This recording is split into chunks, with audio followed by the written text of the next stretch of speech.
You're now live. Okay. Good afternoon, everybody. It's the 16th of December, Avon Fire Authority meeting. Good afternoon to you all. Thank you for viewing either live or afterwards. May I start by introducing my colleagues. I'm Don Davis. I'm from North Somerset Council, and I'm the chair of Avon Fire Authority. Councillor Ash.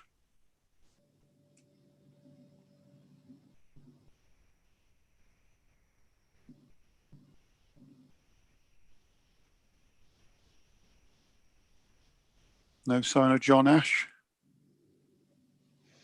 Chair, Councillor Ash is on Yes, the call. I'm here. Okay, John, can you introduce yourself, please? I'm Councillor John Ash from Bradley Stoke, and I come from South Gloucestershire Council. Lovely, thank you. Councillor Bromley. Good afternoon. Shelley Bromley, Councillor for Western Bath and North East Somerset Council. Okay. Councillor Butters.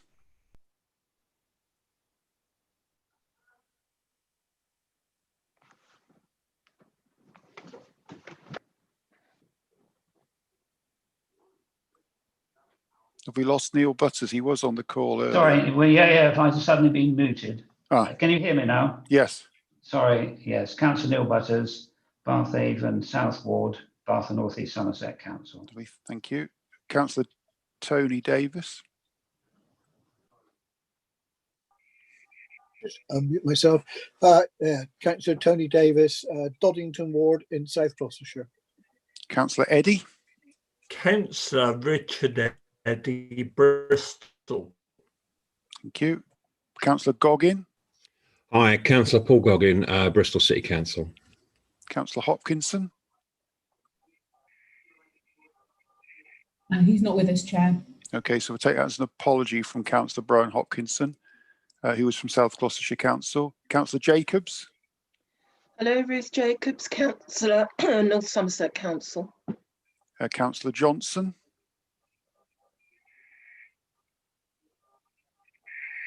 She's not joined us either, Chair. Okay, so we'll take an apology from Carol Johnson at the moment. Councillor Jones. Good afternoon, Councillor Troy Jones, member for Winterbourne in South Gloss. Thank you. Councillor Khan. He's not joined either, Chair. Okay, let's take an apology from Councillor Khan. Councillor Lake. Good afternoon, everyone. I'm Councillor Cleo Lake. I represent the Cotton Ward in Bristol, and I'm also chair of the People and Culture Committee. Welcome, Cleo. Thank you. Councillor Massey. Good afternoon. My name's Brenda Massey. I'm Councillor for South Mid in Bristol, and I'm Vice Chair of the Authority. Okay, thank you. Councillor Monk. He sends his apologies, Chair. Okay, Councillor Monk is from South Gloucestershire, sent his apologies. Thank you, Adam. Councillor Myers. Councillor Paul Myers, Baines, Midsummer Norton, Redfield.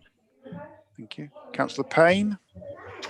Good afternoon. It's Robert Payne, Councillor for Weston-super-Mare Central in North Somerset Council. Thank you. Councillor Phipps. Good afternoon, Councillor Phipps from Bedminster Ward, Bristol City Council. Thank you, Celia. Councillor Tucker.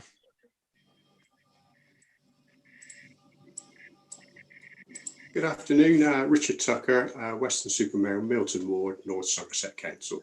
Thank you. And Councillor Windows. Hi, Councillor Chris Windows, Councillor for Henbury and Brentford, which is Bristol.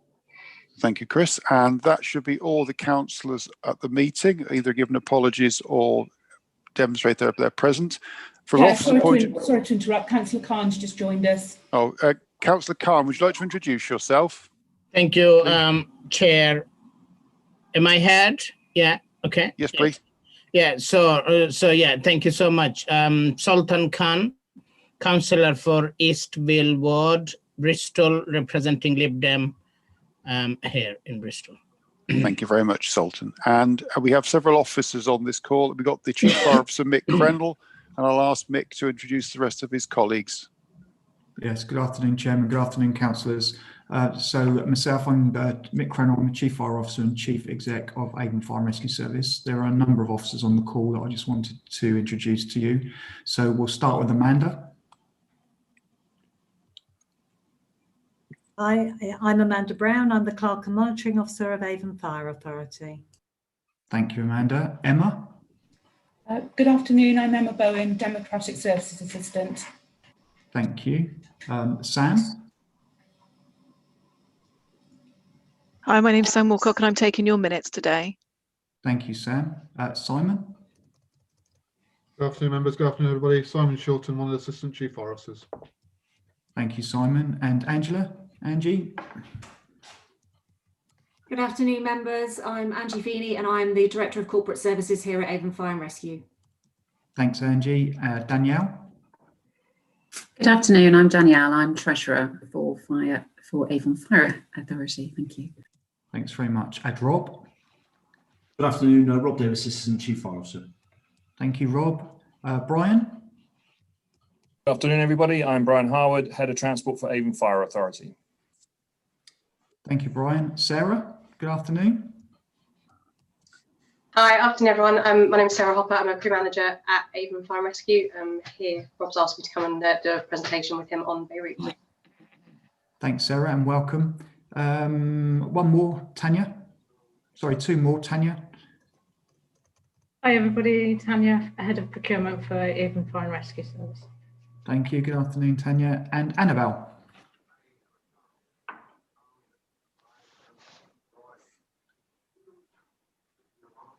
Annabelle, are you with us?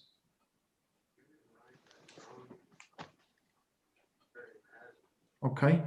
Annabelle, I think you're muted and we can't see you on the screen. Okay. So I think that's it, Chairman. Clearly, Annabelle's having technical problems at the moment. Lovely, thank you. Well, but her items are in the agenda, so I'm sure she'll be available for that. So welcome, everybody. Thank you, Chief Fire Officer.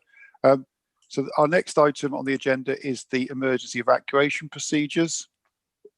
So most of us are in our own homes, so I'm assuming we know what those are. For anybody that's in headquarters, do we need to give any advice for that, Chief Fire Officer? Chair, I think everybody is in headquarters will be an officer anyway, so I think they'll be aware of the protocols. Lovely. Okay, thank you. Item 3 is the declarations of interests as defined by the law. Are there any declarations of interest that need to be made public? I hear none. Okay, so now on item 4, which is Chair's business. My first thing is to advise you that the meeting will be video recorded and live streamed onto our YouTube channel. By remaining on the Zoom call, attendees are agreeing for the images and voice recording to be posted.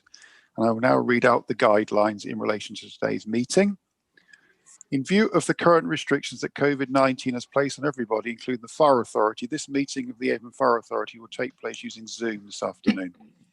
To ensure the meeting goes as smoothly as possible, there are several points and guidelines that I would like to run through with members and for benefit of many members of the public that are watching the live streaming of this meeting.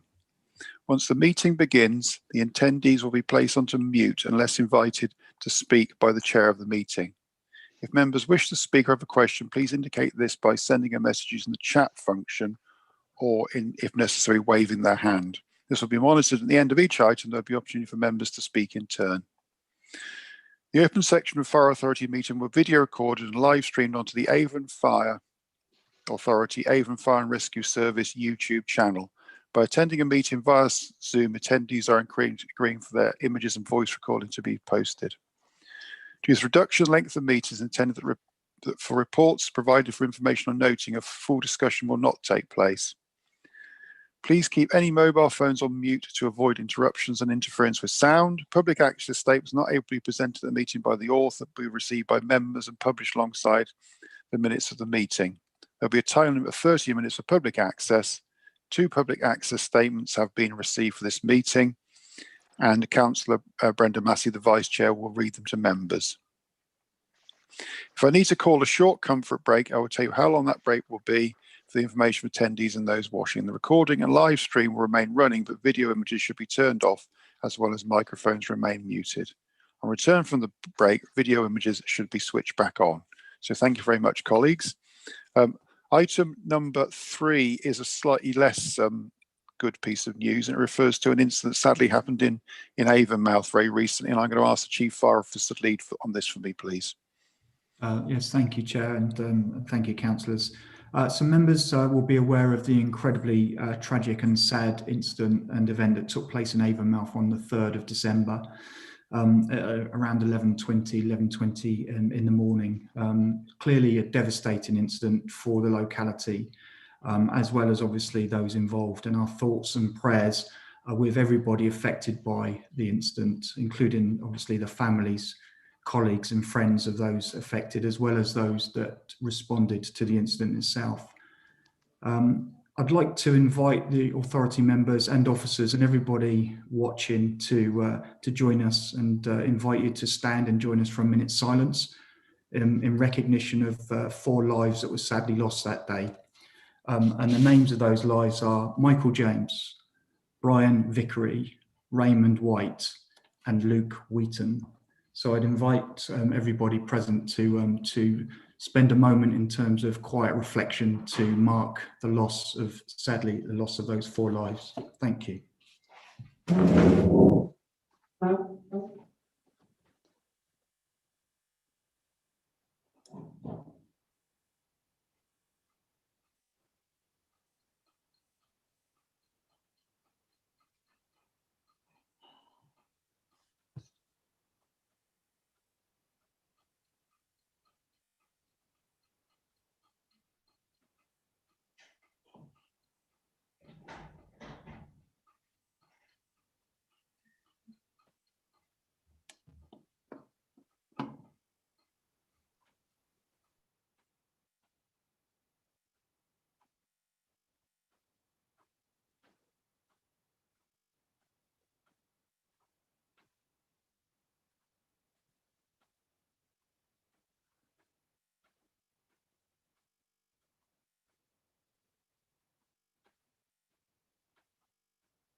Thank you, Chair. Thank you, members.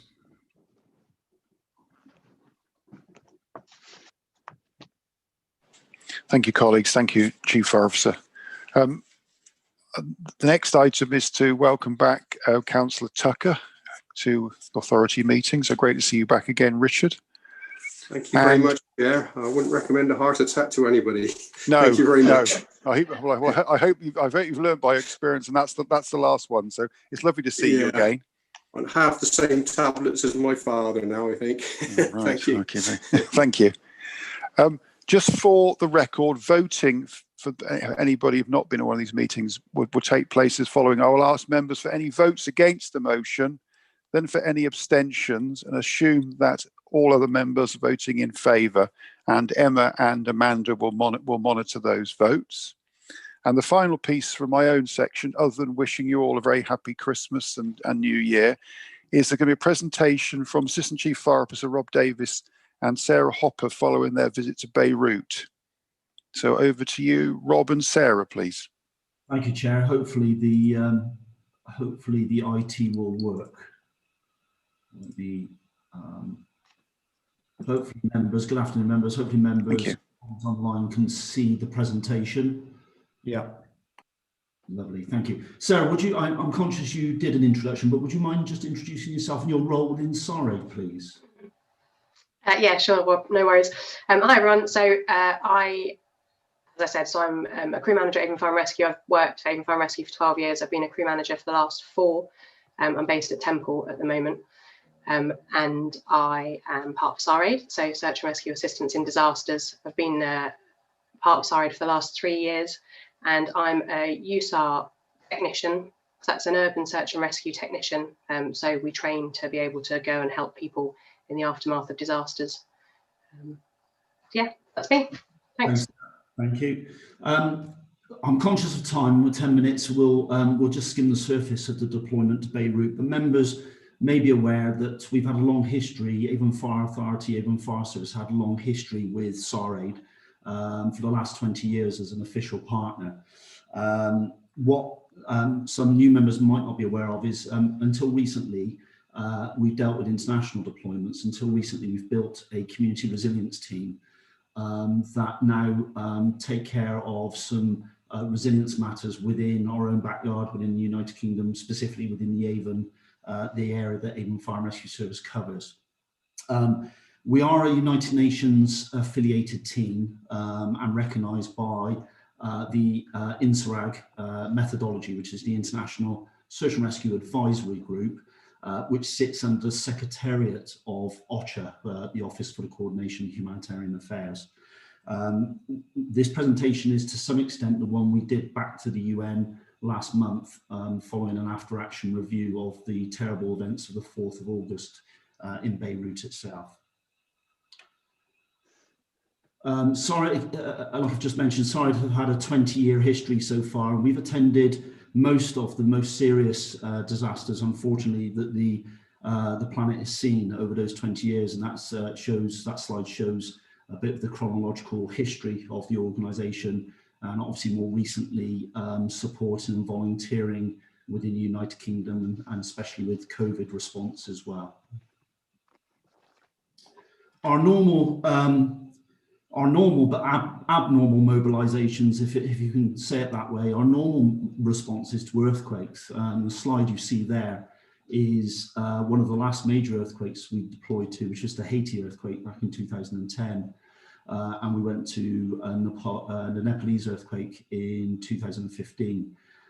So we're used to, over those 20 years, dealing with sites that you see on that slide there. That's in the middle of Port-au-Prince. Unfortunately, 220,000 people died in that earthquake, and millions were affected, and even today millions are still affected by the ongoing catastrophes that hit that country following that earthquake. However, the response to Beirut was slightly different. We've never responded to an explosion before, albeit the damage that was caused by that explosion is very akin to the damage that we've witnessed from an earthquake perspective. We got a request by the British Embassy in Beirut on the 5th of August, the day after that terrible explosion, asking if we would provide some assistance, initially search and rescue and a disaster response element. But that then quickly moved from search and rescue, albeit we still undertook that role, but to create what we call a DACC, a Damage Assessment and Coordination Centre, with some of our members being structural engineers here in the UK, and the rest of the members with their coordination skills to bring together the damage assessment in Beirut itself. So like I think we all found the scenes of the explosion. There you can see the enormity of what appears to be a secondary explosion. Whether that was, it could well be the first explosion, because it may have been a fire just before it, but I'm just getting reports actually that there was a... And just, I think that's how we all found out about those terrible events on the 4th of August, or just after 6 o'clock local time. It is a little bit surreal to watch it on the television one day and then 48 hours later actually be present in the environment that has caused that huge devastation. And it was for literally 48 hours later, SAR 8 had boots on the ground at the site of the explosion itself. The damage assessment work that we did, we continued doing, and we were available to do search and rescue. There were other international search and rescue teams working, and they were working with us and we were working with them. But we also concentrated working with the Municipality of Engineering department for the local authority on trying to get some normality back to the residents of Beirut after that blast. And there were thousands upon thousands of buildings that badly affected by that shockwave. The DACC summary really is more eloquently explained in a video right at the end of this slide by one of our lead engineers, who Josh will take you through the actual two elements of the DACC is coordinating local engineers with the international engineers and then putting in the 4 components that you can see on that slide. But I'll hand over to Josh right at the end on the video, because he very well explains what we did in Beirut and how we engaged with the local engineers. So I'll pause at this stage and I'll hand over to Sarah. Thanks, Rob. So as Rob has already said, we didn't quite know what we were going out to do when we left the UK, but we quickly realised when we were out there, after speaking to everybody that we were liaising with, that our skills would be best used by setting up and running the DACC, the Damage Assessment Coordination Centre. So I'm just going to give you a very brief overview of what we did out there with the DACC. So in Beirut itself, there's a huge amount of loads of very skilled engineers, but they'd never dealt with anything of this magnitude before. They've never seen this sort of damage before. So we quickly realised that although there were a lot of engineers on the ground doing building assessments and trying to decide which buildings were damaged beyond repair, which needed to be evacuated immediately, nothing was being coordinated and they weren't all following the same procedures. So we then asked all the other international teams on the ground to come and help us. So each team that was out in country had an engineer, at least one engineer with them. So we asked them all to come, and so we used the knowledge and experience of the international engineers that were already in country, and we paired those up with local engineers to put them out onto the ground so that we could make sure that each assessment that was being done was being standardised across the whole of the city that we were looking at, and more importantly, that the results that we were getting were being, something was actually being done with it. It was being coordinated, and that if a building was dangerous, something was being done about it. It wasn't just being left somewhere. That's the very basic overview of what we were doing. So this is the room that we were doing it out of. This was our coordination centre for the week we were out there. You can't really see in this picture. This is on the 4th floor of the main engineering building in Beirut. It's a couple of kilometres away from the main blast site. It's on the 4th floor, like I said, and there's no glass in any of the windows. That kind of gives you an idea of how powerful the blast was. So we've got, and this again shows another room in that building. This was our first meeting we had, so we asked the international engineers to come so that we could introduce them to the local engineers and explain to them what we wanted to do, so what would be the best thing for us to do to help Beirut start getting back to some sense of normality. One of the other things that we did while we were out there, they asked us if we could form a quick reaction team. They were getting a lot of calls from the ground, from locals and from their engineers that were doing assessments, that buildings were falling down while they were out doing their assessments, and they wanted somebody to be able to go with them to help provide that safety really and the knowledge. So we did a lot of that. This is just a few pictures showing some of the damage that was caused by the blast. All of the buildings that were anywhere near the main port site had lost all of the glass, but the majority of it outside of the immediate port area was just the glass and fascia damage, not actually full building damage. And this just shows, this is a map of the sectors that were created. So each of the sectors, if you can see, they've all been assigned a letter. So you've got M1 to M7, I think, which is the Medwar region, and R1 to R6, which is the Rumail region. They were where we primarily work. So we would make sure that we had an international engineer in each one of those sectors working with local engineers, make sure that all that information was carried out as best as possible and coordinated. I think that's it for me, Rob. Thank you, Sarah, and I'm conscious of time, but just to finish with, for the presentation, there was remote support with engineering back here in the UK with specialist engineering network that we've built within SAR-AID.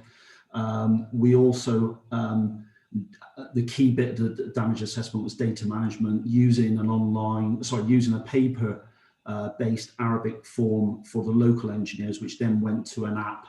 But capturing that, making sure all that information was captured through a GIS package that was adopted by UN Habitat and United Nations Development Programme, so that the work could carry on when we left. And that's very much feeding into the exit strategy. We ran 2 workshops, one for the Lebanese military and one for the Lebanese structural engineers so that the sustainability of the work of the coordination could carry on, and that there was a single ground truth, one that we tried to provide, but also that would continue when we left. And again, that's got to feed into the bigger picture, and it's working, all the work we did fed into the World Bank, fed into the European Civil Protection Mechanism and United Nations, so that ongoing support and funding can be provided for the city. Just to end with, Josh sums up the deployment quite well in a couple of minutes of video. Hey, my name is Josh Makabuak, and I'm working alongside Mark Scorer to lead the engineering support team supporting SARAID to set up the Damage Assessment Coordination Center in Beirut alongside the Lebanese authorities.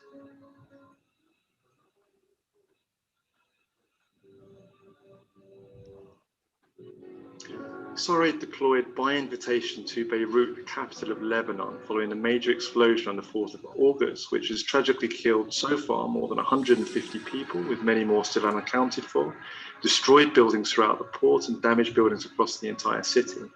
The Lebanese authorities estimate that there are nearly 300,000 people displaced, who are all sheltering elsewhere, unable to go home.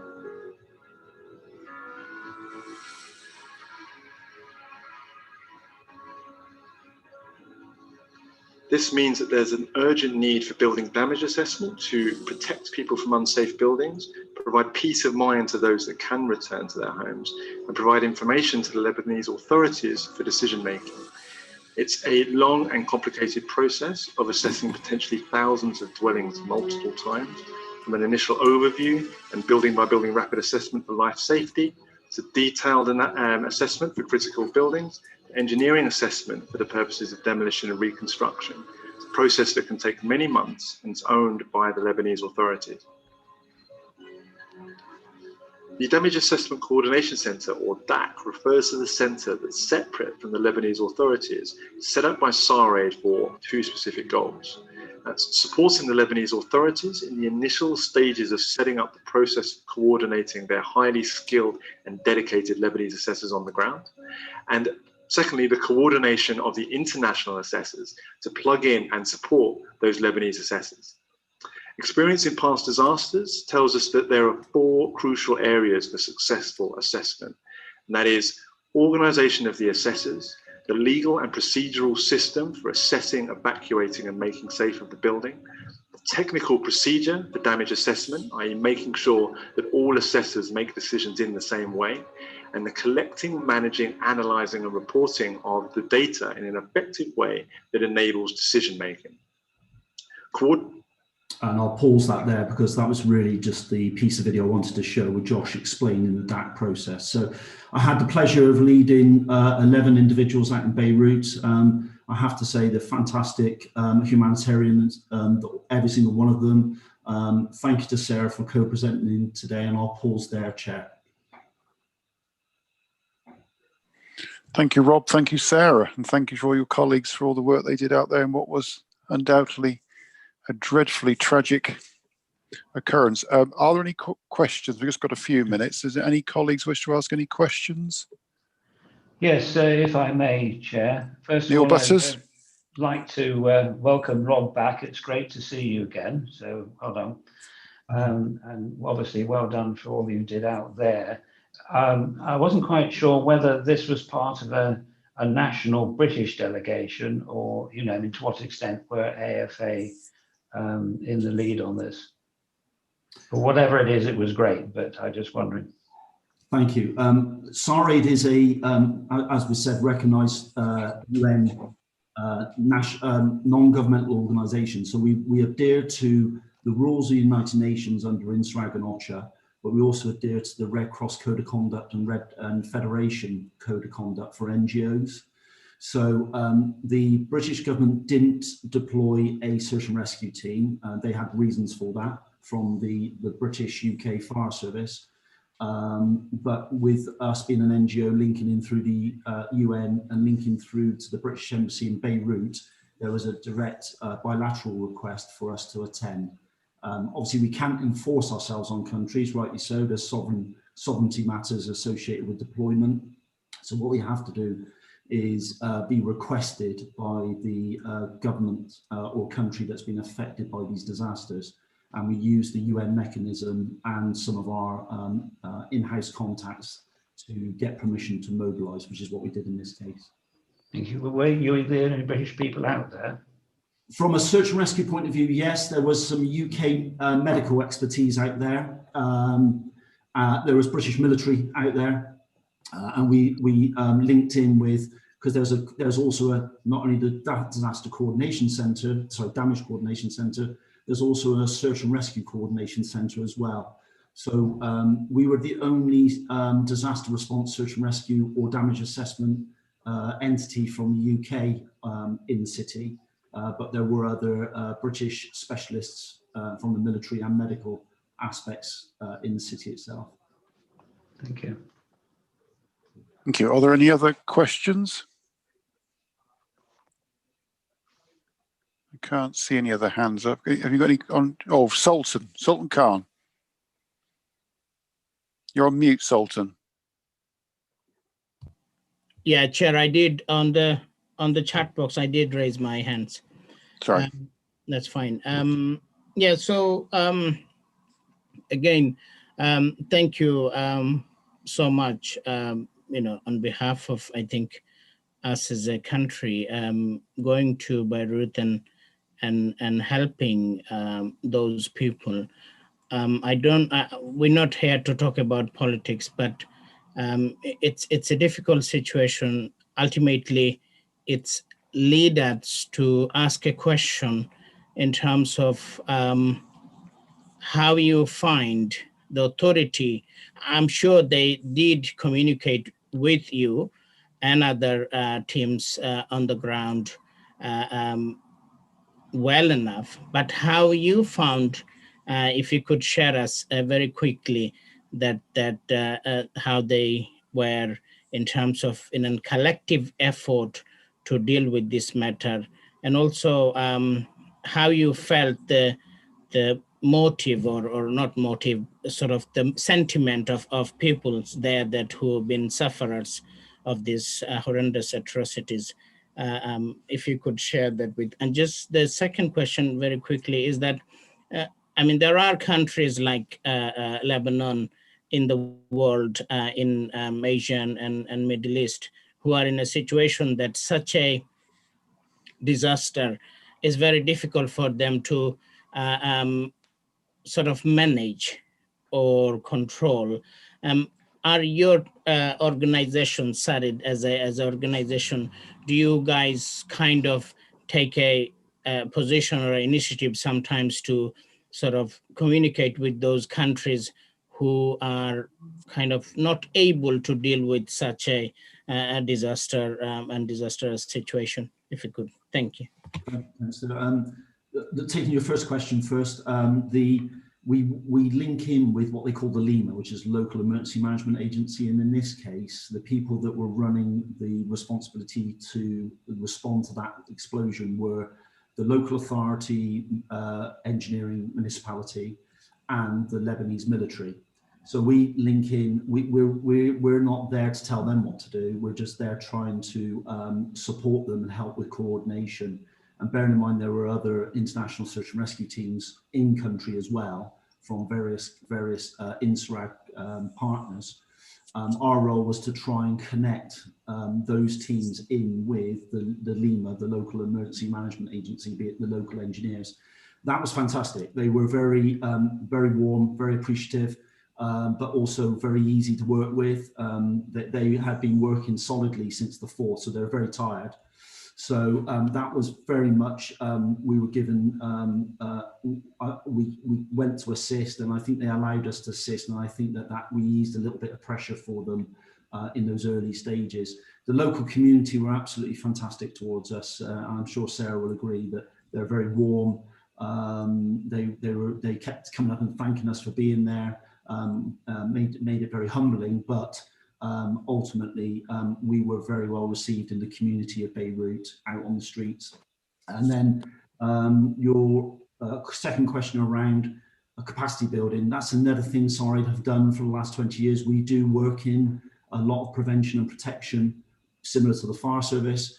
We've been working in Nepal, we've been working in Mexico in the past, Pakistan, Macedonia, and we run projects where we go and engage, try and give a little bit more resilience to these communities, but we learn just as much from them. And actually, we had a sister organisation doing lots of work in Lebanon prior to the explosion, and that gave us certainly an insight and a support to help in Beirut. I'll pause there. Thank you, Rob. Thank you. Thanks, Chair. I think in terms of the length of the agenda, unless anybody's got a pressing question, I'm going to move on. Am I missing anybody?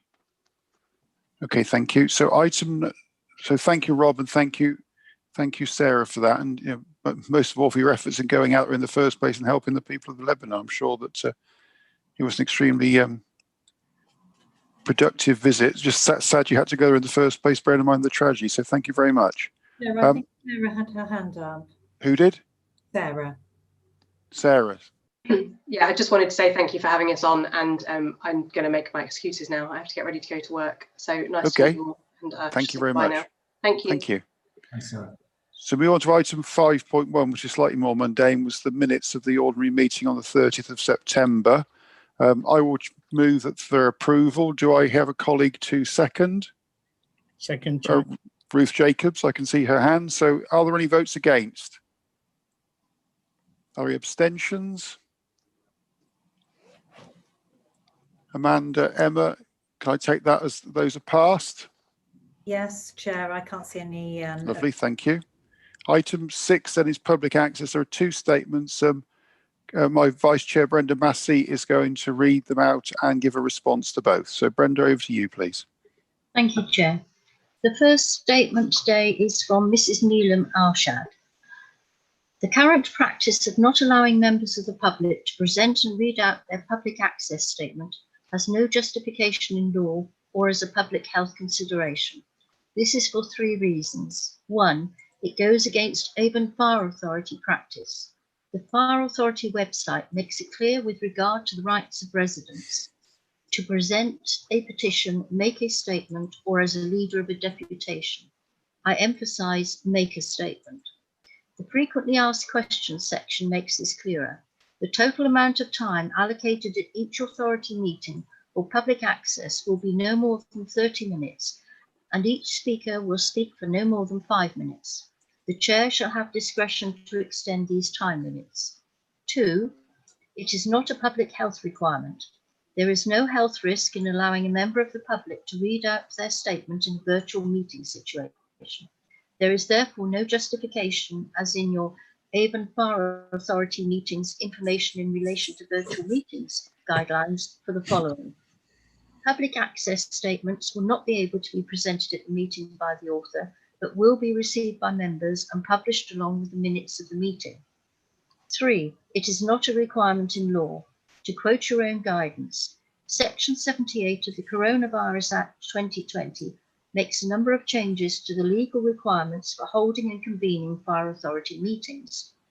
More pertinently, the public must be able to hear and preferably see meetings live. The rights to public access statements may be restricted or modified. I emphasize the may here. It is not a legal requirement and can only be justified on non-existent public health grounds. This may explain why Bristol City Council, Baines Council and South Gloucestershire Council all allow full public participation in their meetings. Avon Fire Authority does not. I would urge the authority to change this rule for future meetings in order to allow the public as much participation as possible. And the response to that public access statement is as follows. This matter was considered by the Fire Authority when it swiftly introduced online meetings, and from May 2020, those were recorded for the public to watch via our YouTube channel. Public access statements are read out during online meetings. This letter will be referred to the Constitution Working Group for them to reconsider the matter of public participation, recognising that the Coronavirus Act 2020 provisions only relate to meetings before the 7th of May 2021. The second statement has been submitted by Jenny Gwynn. Regarding the catastrophic risk in financial matters, As you know, the acknowledged as unthorough investigation of my capital accounting concerns used a materiality level of 1.3 million and did not investigate transactions prior to 2018-19 as I was promised. This being the period when, as the Home Office statutory inspection by Dr. Craig Baker concluded, Avon Fire and Rescue Service was primarily being run for the benefit of senior officers, costing the public hundreds of thousands of pounds in unjustified future pension payments, etc. I was led to believe that the thorough investigation of previous year's transactions would happen when the above-mentioned Deloitte investigation had reported it did not. This despite the Deloitte investigation resulting in a catastrophic risk rating, 23 out of 25, in Avon's risk register, and my concerns having been identified by the LGA as having credible potential for fraud and corruption.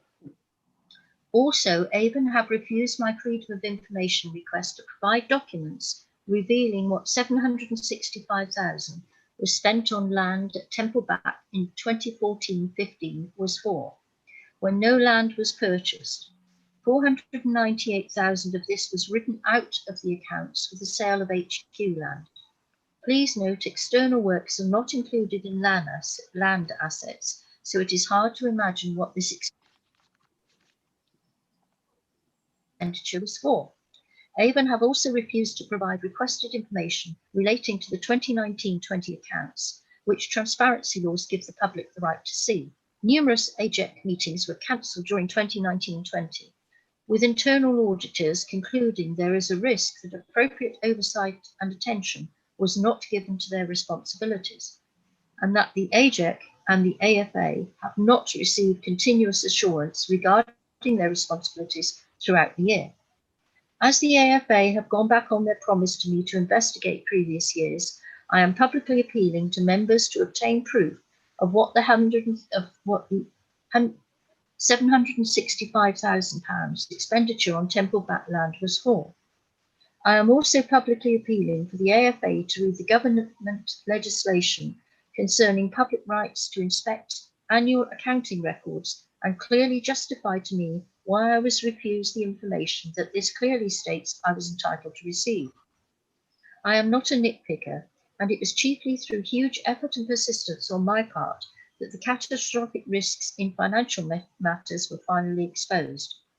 I do not believe the letter instructing me to go to the police or complain to the Information Commissioner's Office regarding the above refused information represents Avon's stated values of transparency, integrity, honesty, and respect. And the response to that statement is as follows. In consideration of the PAS, we believe that these matters have already been considered and dealt with by the Fire Authority through the Audit, Governance and Ethics Committee, AGEC, and by responding to Freedom of Information Act requests, and that they are now closed and no further response is required. That concludes the public access statements, Chair. Thank you, Brenda. We're now on to item 7.1, which is the minutes of the ordinary meeting of the People and Culture Committee from the 15th of May. Can I ask Councillor Lake to move those, please, and look for a seconder? Happy to move. Second. Yeah, thank you, Councillor Khan. Councillor Khan seconded. Thank you. Do we have any votes against? Any abstentions? Amanda, Emma? None the same, Chair. Lovely, thank you. Those are passed. We move on to item 7.2, which is the minutes of the Performance Review and Scrutiny Panel. So I can ask Tony Davis to lead on this for me, please. Could I move the minutes, please, Chair? Do you have a seconder? Seconded, Chairman. Councillor Eddy, thank you. Any votes against? Any abstentions? Thank you, colleagues. That's passed. I'm going to take 7.3 and 7.4 together, which are both minutes of the ordinary meeting of the AGEC committee from the 13th of August and the 26th of August.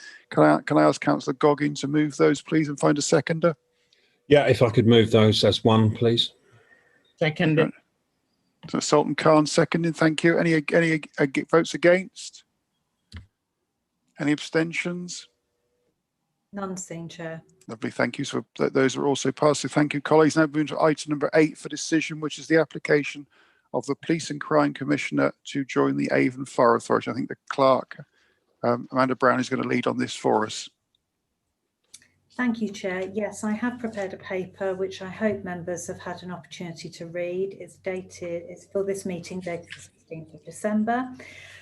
As you all know, we have received as a fire authority an application by the Police and Crime Commissioner for Avon and Somerset to join the fire authority, and my paper is to ask that you either agree or refuse that application today, and then if you were to accept the application, to authorise me as your clerk to make appropriate consequential changes to the Constitution to expand the wording where it relates to members, to expand other people who are allowed to join, such as the PCC.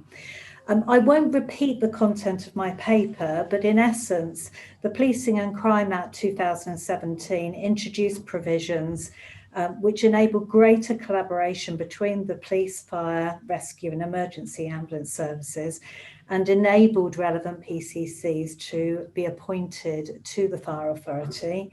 There were regulations which were then passed slightly later in March 2020 in the Combined Fire and Rescue Authorities Membership and Allowance Amendment Regulations 2020, which basically set out how that would be achieved, and an application has to be made by the relevant PCC for your consideration. The application was received from the PCC for Avon and Somerset on the 28th of April this year, and that you will find at appendix number 1 to my paper. And you will see that that is now nearly 8 months old. This matter has come before the Fire Authority on a couple of occasions, but quite rightly, members wanted clarification of certain questions. So I and my predecessor have been collating that information that you have requested. Before I move on to the information which has been provided, you should know that today, when you make a decision, you are required by the legislation to give reasons for your decision and to publish those reasons. That's more important if it's a decision not to allow rather than to allow the PCC membership. The PCC, if appointed, will be allowed to serve until the end of their term of office. And I believe the current PCC, Sue Mount-Stevens, has indicated that she's not standing for re-election. So it would just be until the end of her current tenure. And then a new application would need to be made by any new PCC. I've set out in the paper my various appendices, which are the responses we've received from various individuals answering the questions that you have posed. Rather than go through all of that again, you've all seen it. I'm happy to answer any questions that you may have. Thank you, Amanda. If I may start off then the debate. I think we had a very thorough conversation as an authority several months ago in which a number of questions were raised. I think probably the key one for us was whether this was a by appointment by Police and Crime Commissioner as opposed to a blanket appointment. We've been confirmed this last for the current term of the PCC, and then we'd have a separate application should that next person in May wish to join. So I am going to propose, and I look for a seconder, that in the recommendation 2, we agree to the application of the Police and Crime Commission to join and authorise the clerk to make the subsequent changes to the Constitution. So they open it up to the debate. Do I find a seconder for that? Trevor Jones is seconded, so thank you, Trevor. I'll now open this up for debate. I think Neil Butters wanted to speak first. I think I've got Neil. Seen Neil?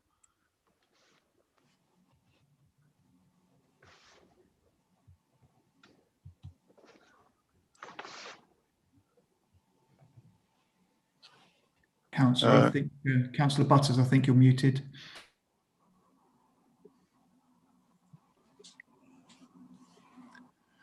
Come in, Neil Butters. Sorry, here we go. I lost it there for a minute. Apologies. Yeah, just to endorse what you said, Chair, I think this is a good opportunity to,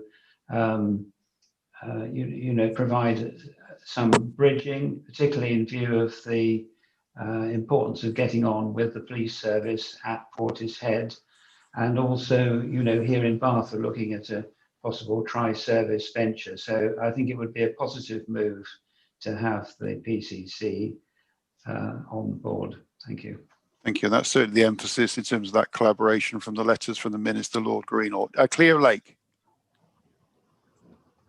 Thanks, Don. First of all, when you just started talking, you and the report we've had from Amanda, I'm still a little unclear. It says, is it that each new PCC would have to have a new application then? So it isn't a blanket. Yes, that's right, Councillor. The application is by the individual who's currently in post, and it expires when they leave their post, and the new PCC would need to apply. Okay, thank you for clarifying that. I think one of the last debates we had on this, there was an access statement made by our FBU, which I supported actually, and they did raise the point that we should know that there are some fractured relationships amongst some of our communities and the police. Some pockets of mistrust, I would say, that have a historical basis. Anyone who isn't familiar with that could perhaps go back onto iPlayer and watch the Small Axe series that's been running, particularly the first episode, which is called Mangrove, which will give them a very solid understanding of some of the strained relationships between the police generally and sections of our community. However, without an extensive consultation, it is, of course, impossible to predetermine or determine what views are out there about A, generally the police, B, the PCC, or C, ourselves, the fire service. So what I would suggest, while we should be mindful of this, I think collaboration usually is a good thing. What we should do is make sure that in our press release, if it is agreed, that this is quite clear about why it's happening, what it might achieve, and how it will work, preferably with solid examples about the potential collaborative work that go beyond just what we have already, which is the sharing of space at HQ. Because I have been through and looked at other examples of collaborative working between the fire service and the police or the PCC. So I think it would be good to have a few more of those that are very tangible. Cleo, I hear what you say, understand that completely. I think it's very important to make clear that this is only for the PCC to sit on the fire authority, and in no way, certainly in my own mind, and the nodding from colleagues, of any further collaboration as such at an operational level with the police. And I think if any such things were to take place, there would have to be that level of consultation you've indicated. There would have to be a full business case written, and we as a fire authority would have to approve that. So I think what we are doing now is because actually the police and crime commissioner can sit on the authority already as a non-voting member, and she was invited to do so as far back as I think it's 2017. So I completely hear what you say, Cleo, but I certainly do not in any way envisage this, and I think members are agreeing with me. This is no more collaboration other than that from that very high level governance point of view, if that puts your mind at rest. And I think I'll just ask Amanda to confirm my interpretation is right. Chair, so yes, that's right. It's one single vote at fire authority meetings. It's not at an operational level, as I understand. It is at that strategic level. Okay. Does that answer your question, Cleo? Yeah, in some ways. Thank you. Yeah, but I mean, certainly the points you're making would be extremely valid as and when any further collaboration opportunities are brought forward. And I think that needs to be the case regardless of where they are, whether operational, whether in support. There does need to be an awareness of where we're going, I think, from both parties' point of view as well. Okay, are there any other questions? I'm trying to see in the chat. We've got Chair Brenda Massey's got her hand, as has Councillor Windows and Councillor Goggin. Okay, should we go to Brenda Massey first, please? Thank you, Chair. I have to say that I was quite concerned about this idea when we started the process, and that's why we had so many questions and sought answers to them. But I feel more comfortable now. I know that it only applies to one term for one PCC, and I think the responses we've had have actually allayed quite a few of our originally expressed concerns, so I'm much more comfortable with it now. Thank you. Thank you, Brenda. Chris Windows? Yes, thank you, Chair. Possibly putting myself out on a bit of a limb here, I have to say, first and foremost, I don't really understand the thinking of having a police and crime commissioner on the fire authority. I never have, I still don't. I know the government wants it, but what the government wants isn't necessarily what we all might want. So that I don't understand. Secondly, as far as inviting the present incumbent, the police and crime commissioner, to come on board now, when she's been able to do it for 3 years, I think it is. And apart from the one meeting I remember she arrived at, she's not arrived at any others. So it does seem to be a bit of a lack of interest or a lack of available time, either of which I would suggest might mean that we should wait until after the next election and wait for an application then. Okay, thank you. That's my feeling. Okay, noted. Paul Goggin. Thanks, Chair. Yeah, I'd just like to echo the majority of the comments that have been made so far regarding increasing collaboration being a good thing. And I think this gives us an opportunity, with it being limited to each holder of the post having to apply, and because the election is coming up in May, it might give us an opportunity to see what extra collaboration can be achieved in the meantime, and then it may be that we decide to take a different opinion in the future. The proof of the pudding is in the eating. Good. I've got Paul Myers and I think Richard Eddy. I just support the principle of collaboration. I think there are a number of us representing a great number of people, and I think we're more than capable of putting a very good and broad argument. I don't really see what the issue is anymore now the points have been covered with the PCC joining, and I'd frankly, not today, but I do think this has gone on long enough, and I think we're in danger of looking a little bit exclusive. And in response to the comment, well, it's taken time for the request to come through, I would say better late than never, and let's get on with it. Thank you, Paul. Richard Eddy. Like most people, my view has somewhat changed over time.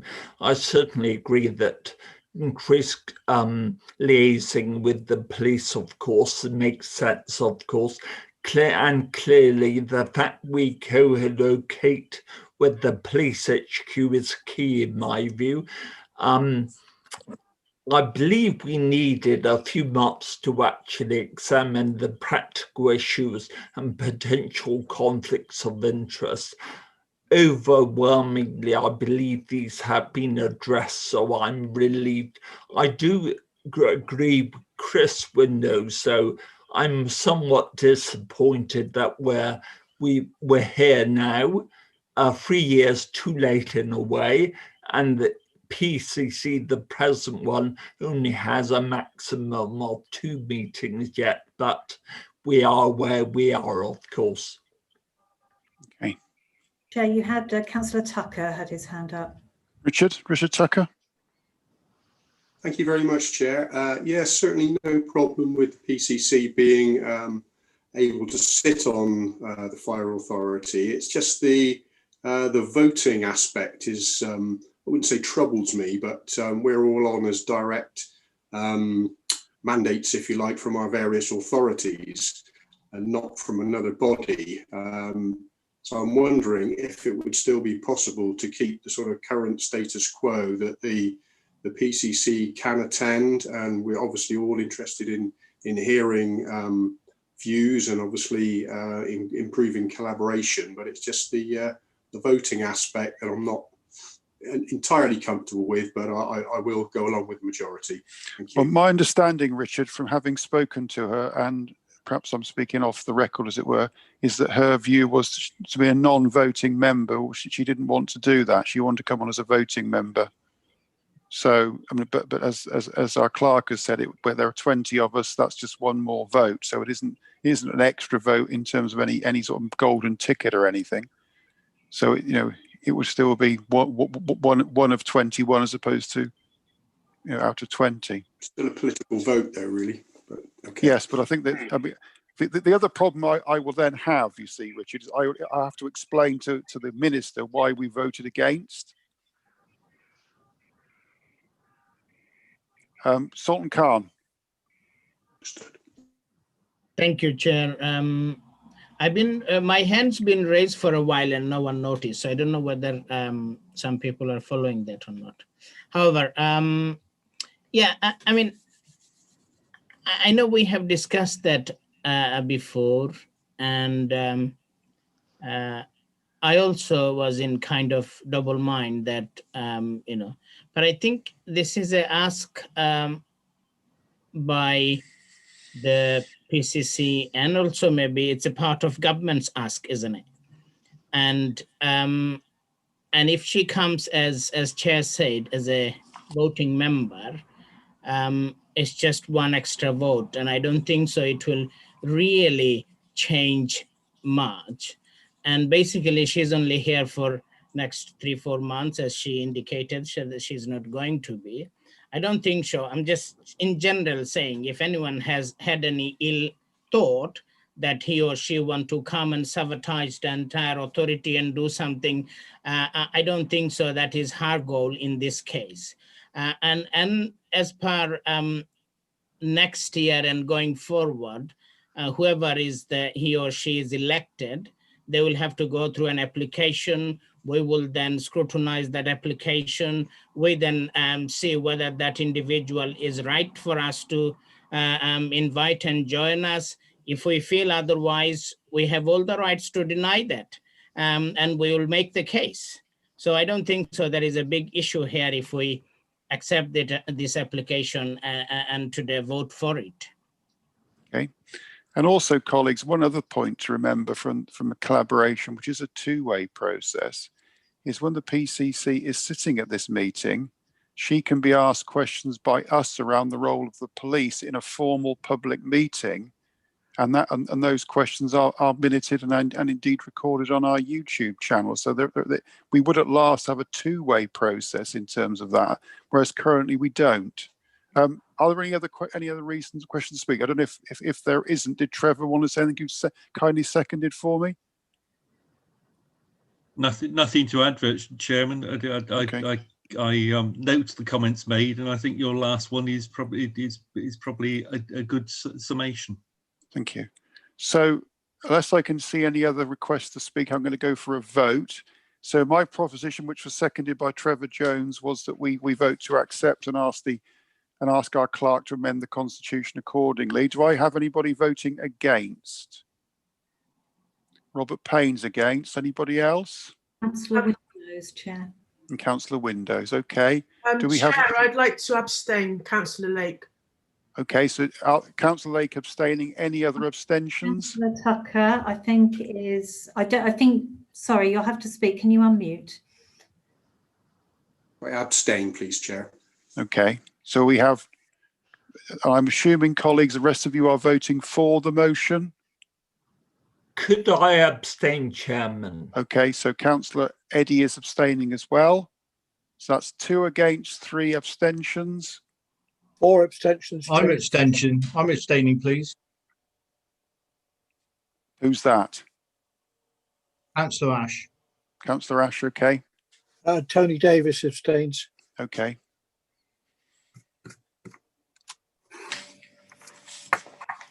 So do you want to summarise those, Amanda? So we've got 2 against, haven't we, and 5 abstentions, is that correct? Yes, I think that's right. So the 2 against, so it was Councillor Payne. Sorry, who was the other against? Councillor Windows. Windows, that's right. And then abstentions from Councillors Tucker, Lake, Eady, Ash and Davis. Okay. So by my maths, that's passed.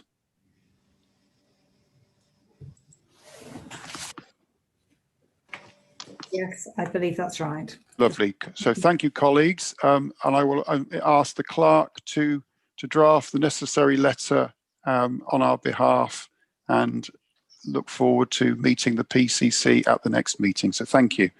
We stay with you, Amanda. We go on to item number 9, which is the Constitution review, which I think is effectively an interim document, but some things we need to do for our own benefit, yes, to keep us working properly. Yes, Chair, that's right. So it's really a progress report as a result of the work of the Constitution Task and Finish Working Group. That group has now met, I believe, 3 times, so September, October and November, and agreed a number of changes to the Constitution. And the recommendation was that we brought some of those changes to the Fire Authority meeting now in December so that they could be implemented straight away. And then any remaining changes that were necessary would be considered by the working group at their other meeting that's in the diary in February, which we hope will be the final meeting. And then those final amendments can be put before the Fire Authority next March. I won't again take the time to read out my paper verbatim, otherwise we'll be here a long time. The amendments I'll just summarise.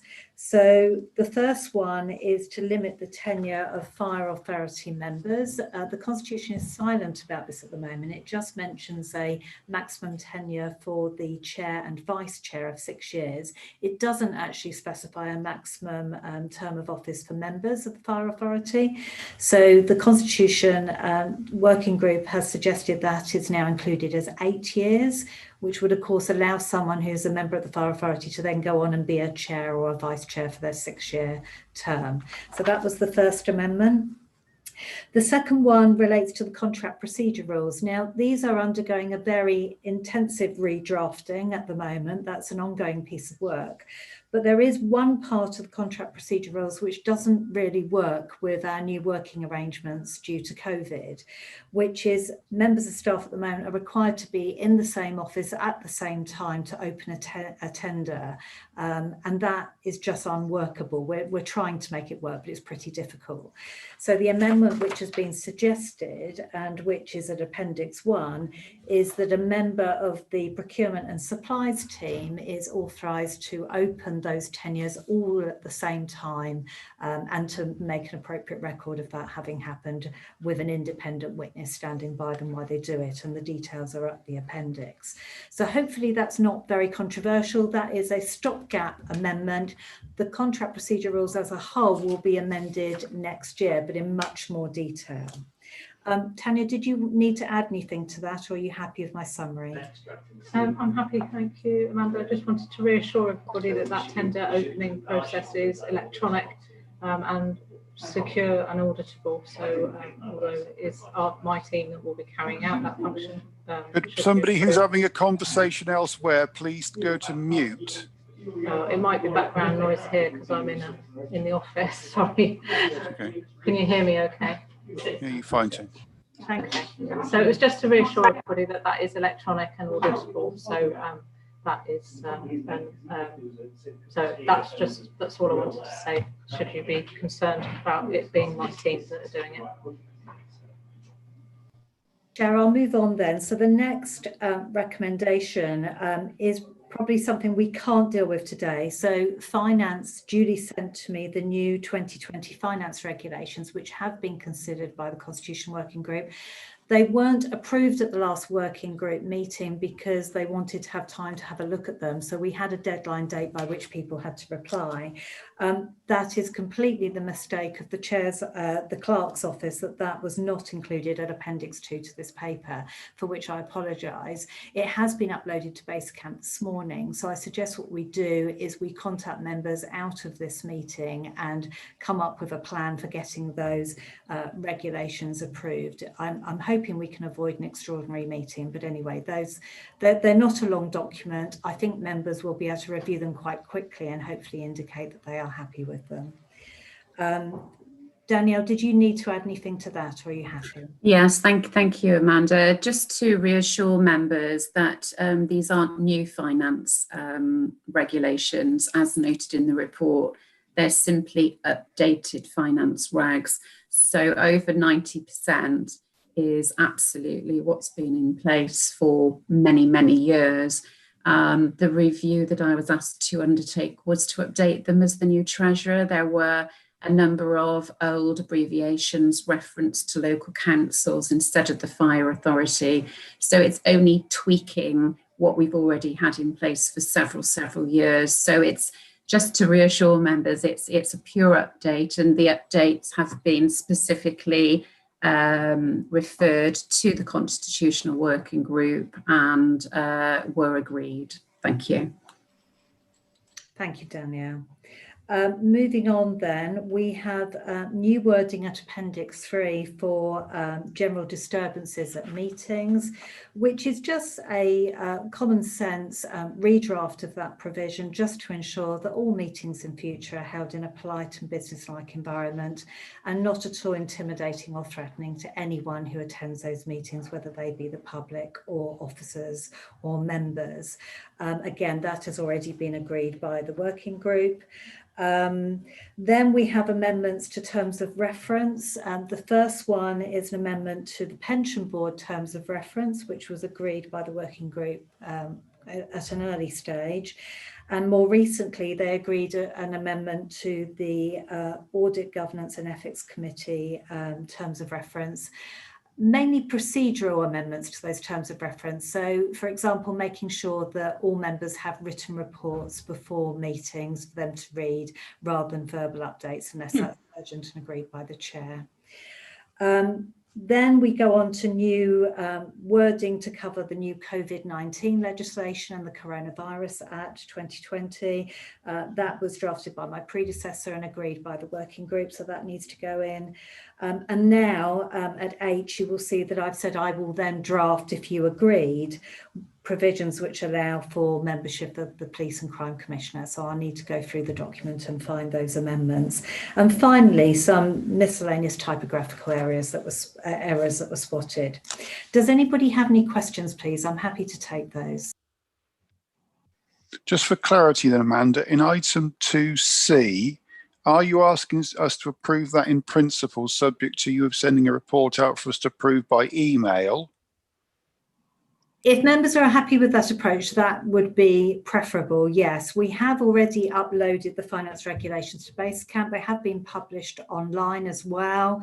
I think we will take objections by a certain date, but if we don't receive any, then we'll take it as agreed at this meeting if members are happy. Okay with that, fine. So, Chair of the working group, did you want to propose that to start the debate? Yes, I'm happy to propose that, Chair. It has been a very useful piece of work, and in fact, I think I would like to recommend that this is repeated every however many years, because it's very easy for inaccuracies due to changes in legislation, etc., to slip through without people noticing. And having gone through in so much depth all the information you see before you hear, it is definitely a good piece of work, and I would recommend it. Okay. Do you have a second, Brenda? I second it, Chairman. Richard Eddy seconded then. So is there any debate, colleagues?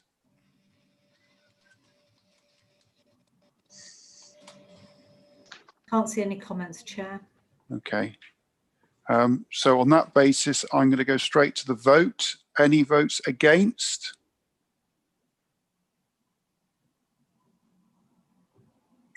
Or any abstentions? Okay, so with the amendment to item C about the email exchange, I'll take that as passed. So thank you, colleagues, and thank you, Amanda, and also thank you to colleagues on the working group. Having done it myself about 2 or 3 years ago, it's not an insubstantial task. Brenda, do you want to say something? I just wanted to say thank you to all the officers who've been poring over these documents and putting bold recommendations.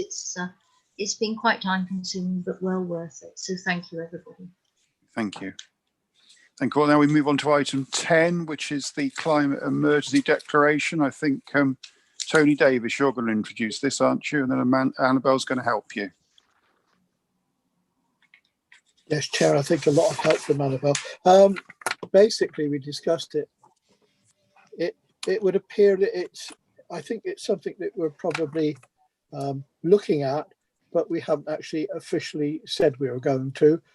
Bearing in mind that all the local authorities have basically done it, it seemed that perhaps we were a little remiss in not declaring one ourselves. So I'll let Annabelle talk you through all the practicalities. Thank you. Chair, can you just confirm that you can hear me all right? I can hear you perfectly, but can colleagues hear you as well? It's probably more important. Yeah. I'm seeing lots of thumbs up, so I'm assuming yes, Annabelle. Yes, you've overcome the technological challenge. Sorry, I was having a nightmare. My tablet decided to do an involuntary update. All right.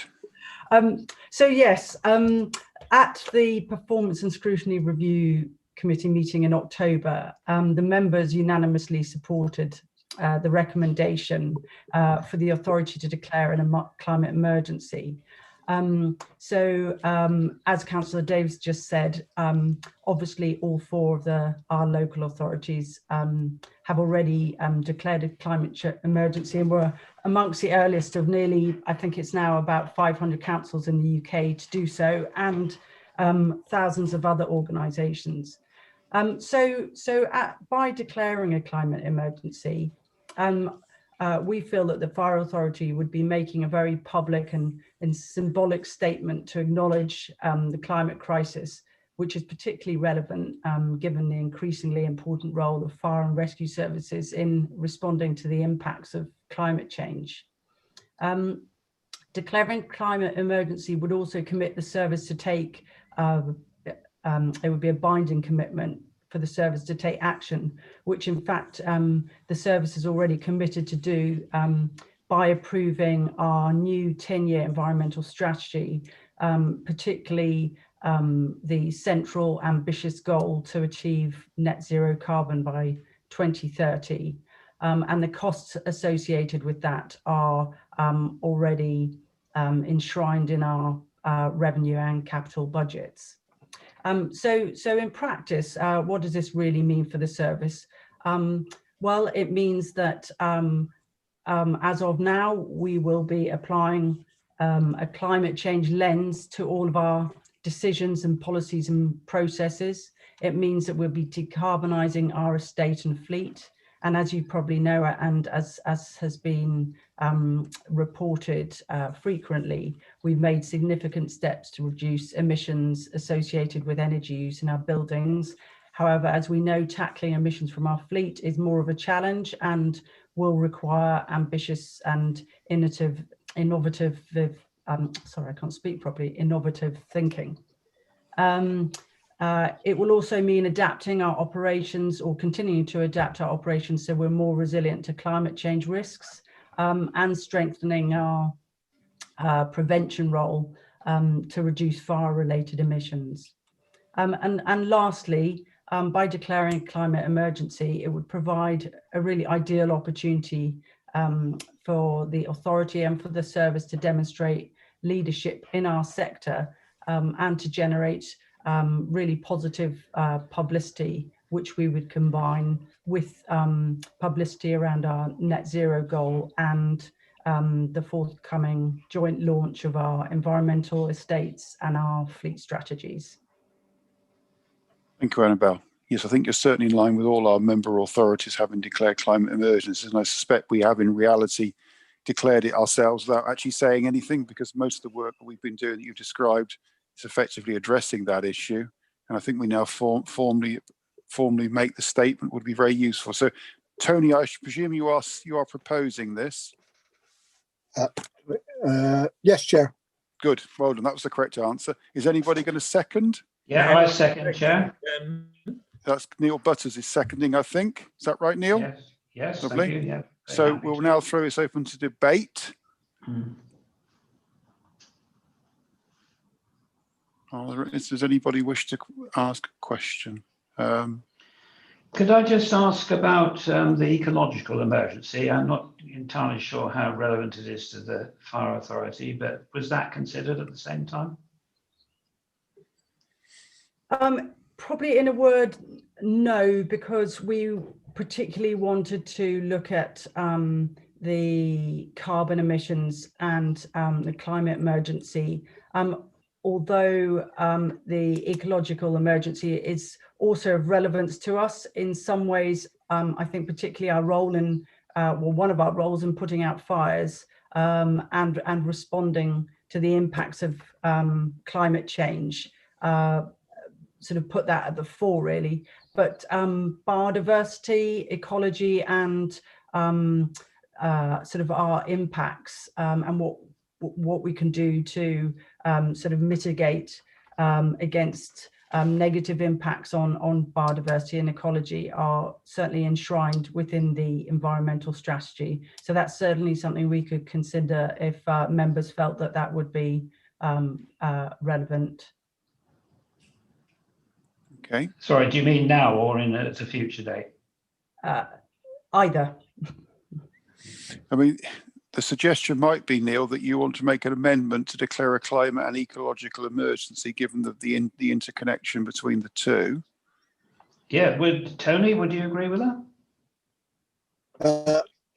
Hang on. Yes, I'd be happy to. I was trying to take small steps. If we're going to make big ones, I'm all for it. Okay. I'm happy to second that. Can I just say it's not something I myself know any detail about. I might be alone in this position, but we haven't circulated details of that to members. Can I just, I think Angie wants to speak. She's got her hand. Thank you. Something similar, Amanda, which is that we do have a lot around ecological impact already within our environmental strategy. Declaring a climate emergency is a binding commitment, which requires us to have specific action plans underneath.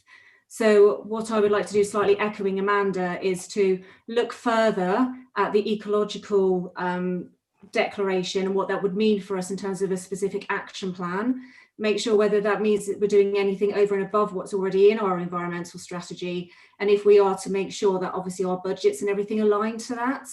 So what my suggestion would be is that for the moment, the ecological aspects, which are throughout our environmental strategy, remain as they are, and we do the climate emergency, but we do consider adding the ecological to it once we more fully understand what binding commitment that would place on the fire authority.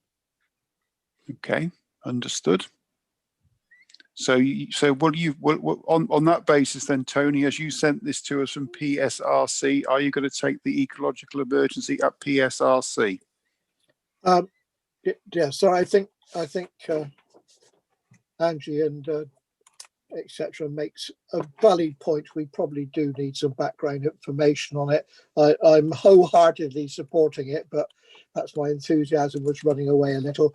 But yes, perhaps we bring it to the next PRSC meeting, and perhaps we can get the officers to look at the details of how it's going to affect budgets, etc. I'll ask you to delete the word perhaps, and if you could do that and then come back to us at the next meeting. Is that okay?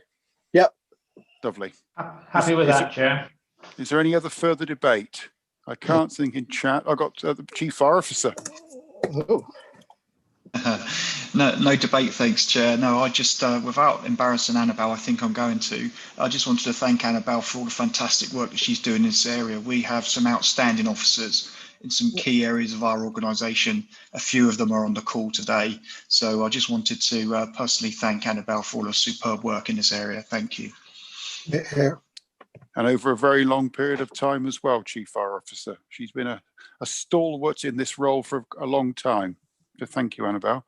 So we shall go for the vote. Then we'll proposer and seconder, as in recommendation 2 on my page 62, the first page of 10 in the papers. Are there any votes against? Are there any abstentions? Okay. Thank you, colleagues. That's passed unanimously, and we thank Annabelle and the team for all the work they're doing, and we give them another job to do, which is to sort the ecological emergency out as well for next time. So thank you very much. We'll now move on to item 11, which is in the same mode, of course, which is vehicle asset disposal because of our reduce, reuse, recycle policies for the climate emergency. We are going to be doing one of those now, aren't we? And I think, Simon, are you going to introduce this? Simon Yes, I am, Shilton. Chair. Yes, I am. Thank you, Chair. Members, good afternoon to you. The Sorry. The paper in front of you, as the Chair introduced there, is relating to vehicle asset disposal. First, before I introduce the paper, can I just draw your attention to a minor amendment to the paper on page 66 of the papers in front of you. Between paragraph 2.1 and 2.2, we inadvertently missed the heading of background information.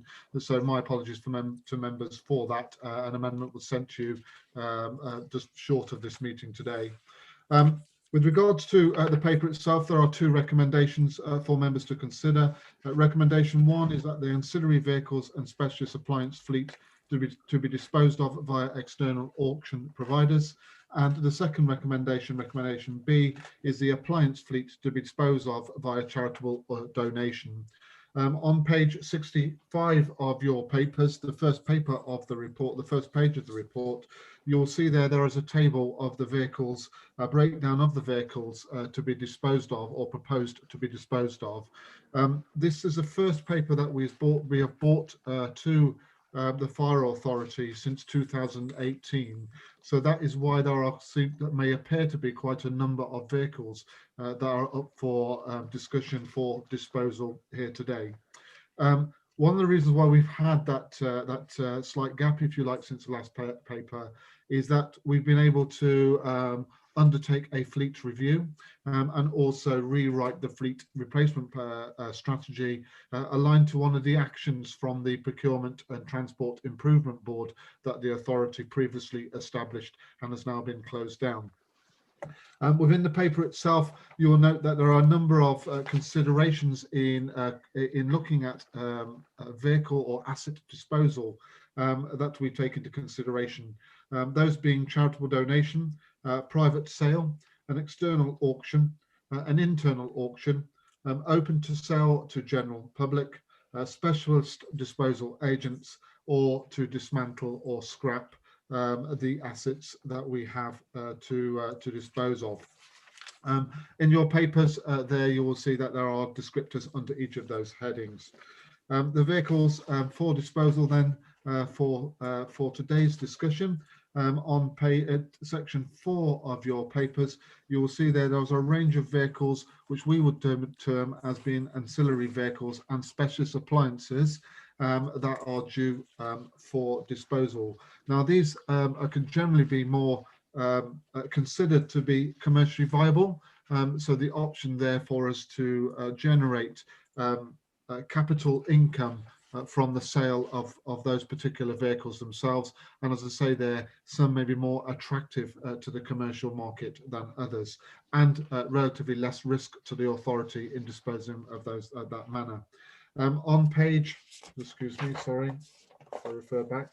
On page 69 of your papers, section 4.3 then also identifies 12 further vehicles which are directly relating to fire appliances. And you can see the various ages of those vehicles. An average disposal replacement strategy for our fire appliances is 15 years for frontline appliances.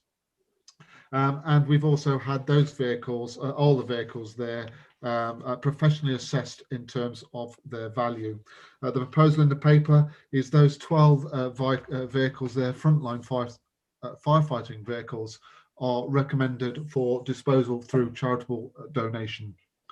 Again, the paper outlines the advantages and disadvantages within this particular option and recommendation. There are some criteria with regards to the disposal of frontline fire appliances that we take into consideration, and also some national guidelines from the National Fire Chiefs Council. So when we do dispose of them, there are certain criteria that we must comply with to reduce the risk and keep the authorities safe in that regard. And one of the most, the safest, least risks are to consider those assets for charitable donation. I have with me today, joining me today is Brian Harwood, who is the fleet manager for the service, who support any questions that members may have with regards to this paper. So I will pause there and offer the recommendations to members for consideration and approval. Thank you, Chair. Okay. So colleagues, just for clarity, we are only concerned the recommendation at 2.1, which is the Fire Authority are asked to consider the disposal recommendations below. A, ancillary vehicle and specialist appliance fleet to be disposed of by external auction providers, and B, the appliance fleet to be disposed of via charitable donation. Now, to start the debate, I'm prepared to propose that. Do I see a seconder? I've got Ruth Jacobs. Thank you, Ruth. Is there any debate, colleagues?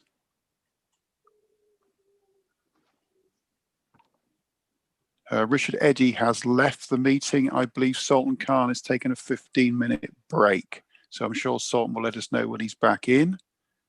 Are there any questions or any comments?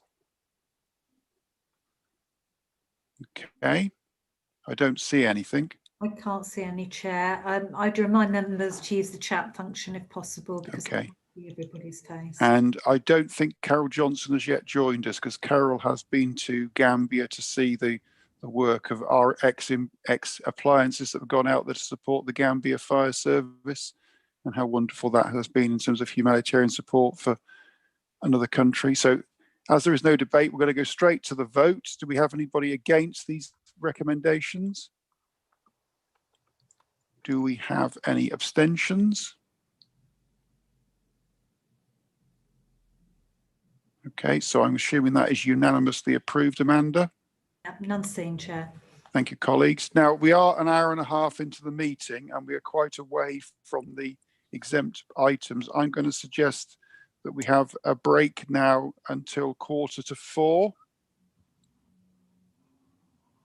because there's still quite a way to go. And I think if we have the break now, it gives us a bit of a reasonable time just to recover. So we will resume on the dot of 3:45 then, please, colleagues. Thank you very much. If you could just go on, take your video off.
It's a break till 3:45, Sultan.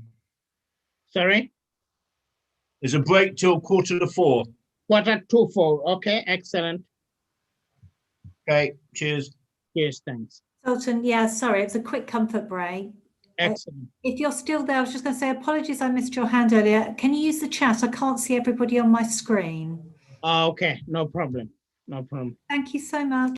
Will do. Will do. 3:45, so we got few minutes. Okay, great.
Hi, Ruth, are you okay? You can't hear us, or? I think she, I think Amanda, that it's not that she can't hear us. She can probably hear us okay, but can't unmute herself. Ah. She might need some help or assistance unmuting.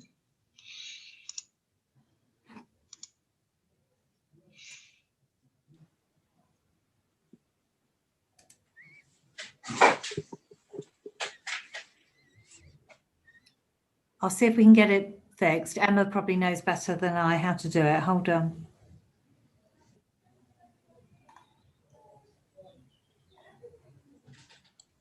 Amanda, if you go to the top right hand of Ruth's picture, you should be able to control from there if you're Yeah, the I've host. tried that a number of times. Oh, okay. Apologies. I've been clicking furiously and nothing's happening.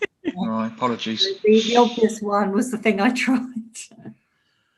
Apologies, Chairman. I seem to have gone into my cave, which is what happens on this machine when I turn my camera off on occasions. It's gone into power saving mode, so at least I shall have a stable connection even if you can't see me very well. We can see you glistening occasionally, Trevor, by starlight. If I get closer, yeah, it's when it's obviously when I turn the lights on. So. Okay. One feels we should be glad for small mercies.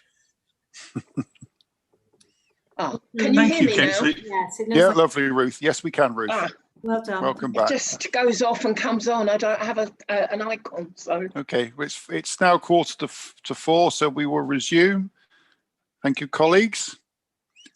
We will now go on to item number 12, which is being introduced by our Treasurer, Danielle. So did you want to go on with that one, Danielle? Thank you, Chair.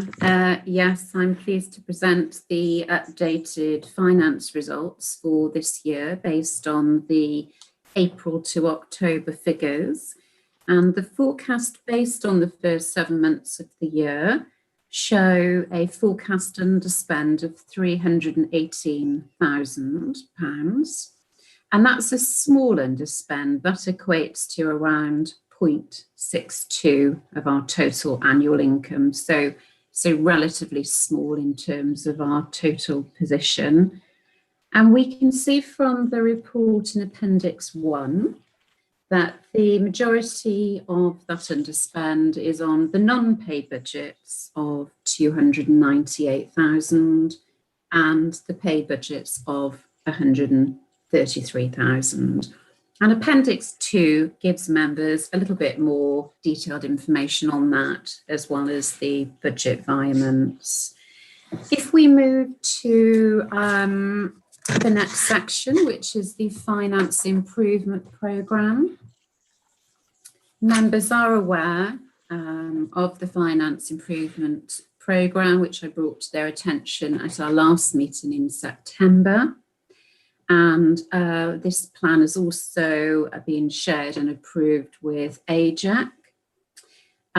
So the purpose of this improvement programme is to look at strengthening and improving financial reporting, finance business partnering, capital accounting, appraisal and modelling of business cases, and to move the organisation to a devolved budgetary control framework. What we're currently working through is the 2021-22 budget setting process, and I've undertaken a separate paper on that. And I've also captured more of an update in terms of the devolved budget options within that paper. So in terms of the recommendations, if I can just refer you back to the first page. So the recommendations today are to note the latest, it's got expenditure forecast, it should be income and expenditure, so apologies. B, the chair has asked me to change note to confirm the update on the Finance Improvement Programme. And C is to approve the revenue budget adjustments as set out and contained in Appendix 2. Thank you, Chair. Thank you, Danielle. So to commence the debate, so we've got some slight amendments in item 2 So item 2.1A is now to note the latest income and expenditure forecast. 2.1B is to confirm rather than to note. If I propose those, do I see a seconder for that? I've got Councillor Ruth Jacobs is seconding. Okay, shall I throw this open for debate? I'm trying to find my chat function. Okay. I think Councillor Khan is back on the call, so welcome back, Sultan. Carol Johnson has sent a message recording her apology. She's having IT issues and can't get online to us today. So I'm not seeing any questions in chat or any hands up, so therefore I'm going to go straight to the vote. Are there any against? Are there any abstentions? Amanda? Not seen, Chair. Okay, so that's unanimously approved. Thank you, colleagues. We now move on to item 13, which is, if you, Amanda, to present, which is the schedule of meeting dates. Thank you, Chair.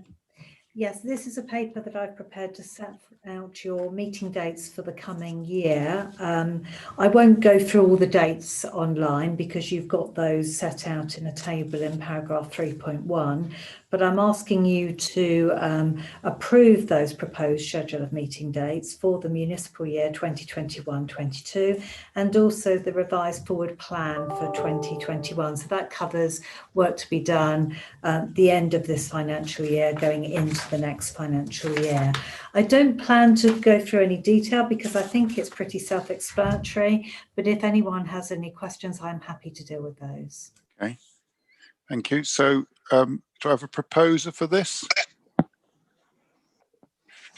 So it's not only me.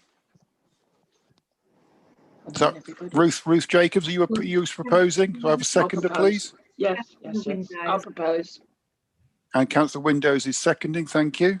So do we have any debate?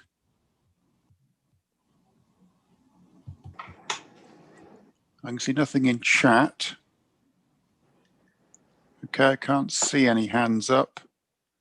Okay, we'll go straight to the vote then. Are there any against? Are there any abstentions? Okay. Can you say anything, Amanda, or can I approve that? No, see, Chair, but if you can approve.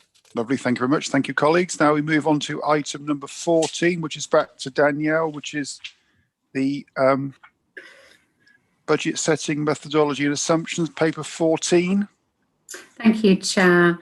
On the assumption that everybody's read the paper, if I can just highlight a few issues. So the purpose of this paper is just to give members an assurance of the plan and process for financial planning framework, which incorporates the 2021-22 annual budget setting process for next year. Just in terms of headlines, in section 3.1, really important that we align the budget setting work to the service plan priorities. And that we also ensure that the medium-term financial plan picks up all of the key cost pressures and service developments over the next few years. In section 3.2, I've outlined the requirements that the finance team are expected to cover and produce over the next 3 months. And I think as members can see, it's going to be quite a busy few months. So we have our annual revenue budget where we look at our precept with members. We have our annual capital budget for next year. We have our 4-year medium-term financial plan. The next bullet point should actually say 3-year capital strategy. I note the 3's been omitted, so apologies. We then have a reserve strategy that we will bring to members and the Treasury management strategy. In terms of our statutory requirements, this is to inform our local authorities of the final precept on or before the 1st of March 2021. And our other statutory requirement is to undertake a commercial consultation with the business community. That business community consultation has commenced, and we've also put that on the Avon Fire Authority website as a general consultation for anybody else to have the opportunity to feed back to us. In section 3.4, I've outlined the key assumptions and the methodology that we're looking to follow. And in section 3.6, I've referred to a bit more information about the devolved budgetary framework, which has been incorporated into the Finance Improvement Programme.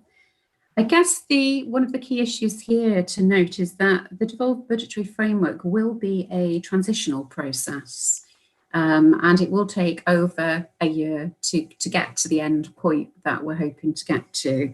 So we are looking at phase 1 from April 2021, and this will be further to ongoing discussions with SLB, and we've agreed to report updates on the Finance Improvement Programme and devolved budgets to AJAC. In terms of timescales and process that I've worked through with our chair and chief exec, I've been asked with the Chief Fire Officer to undertake a presentation to members in January at the members' budget setting briefing session, and that will take place on the 22nd of January. And this is where we'll look to work through a bit more detail and present draft figures and a draft preset position. And the hope then is that a final position with the final precept on the revenue 21-22 budgets will be presented to the members in February, thus allowing the Fire Authority to meet its statutory duty to confirm its precept to local authorities on or before the 1st of March. I've also agreed with the Chair and the Chief Fire Officer that in our March Fire Authority meeting, I will then bring back the other key strategic documents that I'd outlined in section 3.2. So I think, or I hope that I've covered, Chair, the key issues, but I'm very happy to take any further questions. Thank you. Okay, well, let's go for a debate then. So do I have a proposer for this, please? Unless you're a proposer. Councillor Khan. Councillor Khan, do you have a seconder? Councillor Tucker, thank you very much, Councillor Tucker. So do we have any questions? Look in the chat. Councillor Khan has his hand up. Sultan Khan. Thank you, Chair. Yeah, so basically, thank you so much, Daniel and everybody, from bringing this in front of us, and of course the hard work that goes into all this. Just a very brief question is that we understand that local authorities in January, by sometimes end of January, should sort of let authority know that the precepts, should put it forward and so on. So do we know that it is all in line and it is coming forward and it's not hampering, COVID is not hampering any way or shape? Thank you, Councillor. I think that's a really valid question. I think all members are aware that during this financial year that there is a deficit on the collection fund, which local authorities obviously coordinate. And most members know that when you have a collection fund deficit, the Fire Authority actually has to repay that back in the following financial year. So to answer your question, we are working very closely with the local authorities to ensure that we receive their estimates at the right time to enable us to put forward a draft and final precept by our statutory timescales. And of course, one of those considerations this year relating to COVID is this estimated deficit from each of our local authorities on the collection fund. and I will be reporting that to you and briefing members in our January session. Thank you. And also the impact as well, Danielle, in terms of the increased number of council tax support payments will affect our tax base. So we'll report back on that as well. Okay. Thank you. Is there any other questions? I can't see anything, but I'm not. Okay. So I propose we go for the vote. Anybody against the recommendations? Are there any abstentions? Danielle? You see anything? I can't. Been seen, Chair. Okay, fine. So that's approved unanimously. Thank you, colleagues. And now I'm going to take, bear in mind it's now 4 o'clock and we still have a lot to go through. I'm going to take items 15 to 19 on block. The reports are there on Basecamp and have been distributed out to members. And request that any questions should have been asked prior to the meeting. Chair, we do have the Treasurer here. If there are any questions about item 15, the email said that I would have to arrange the other speakers to come to this meeting. Okay. So we didn't receive any notification that speakers were required, but we do have Danielle here if necessary. Okay, so if I propose, do I see a seconder for items 15 to 19 on block? Do I see a seconder? Councillor Massey? Or Trevor Jones? Trevor Jones, thank you, Trevor, because we can't see you. Yeah, thank you, Trevor. Paul had his hand up, so I assumed he was seconding. Paul Goggin? You've got Councillor Davis as well? Yeah, either. I don't mind. So we'll go to Paul Goggin first, then Tony Davis. No, I only had my hand up to second, Chair. Oh, sorry. Tony Davis, did you want to say anything? You're on mute. No, I just wanted to second it as well. So, yeah. Okay, we're very keen to second. So on that basis, if there are no questions, we'll go for an en bloc vote. Are there any against the noting? Are there any abstentions on the noting? Okay. Is that okay, Daniel? Have you seen anything? Those were approved unanimously. Thank you, colleagues. Thank you. And thank you most of all to the officers for the work they put into these reports, and forgive us for going through them so quickly, but there's an extremely big agenda. So as we're about to move into, subject to the vote, into exclusion of press and public, can I thank on behalf of the Fire Authority, all our staff throughout the service for their wonderful efforts during this extremely difficult year. We're very appreciative of everything you've done. So many people have gone above and beyond what we could possibly expect them to do to keep the public safe. So thank you very much. And I hope you do get some chance for some rest and time off over Christmas. And we look forward to seeing you all at the Fire Authority meeting in the new year. So thank you for that. I now move on to item 20. We can just advertise the date of the next meeting for Wednesday, the 10th of February, 21. Okay, thank you. I'm going to resolve that the public be excluded from the meeting during the following items of business on the grounds that they contain exempt information pursuant to Schedule 12A, Part 1 of the Local Government Act 1972, in accordance with Schedule 12A, Part 2, Paragraph 10 of the Local Government Act 1972. The public interest in maintaining the exemption outweighs the public interest in disclosing the information. If I propose that, do I have a seconder? Seconded, Chair. Councillor Khan, thank you. Do I have any votes against? Do I have any abstentions? Thank you, Amanda. So thank you, colleagues, for supporting that. I'll now move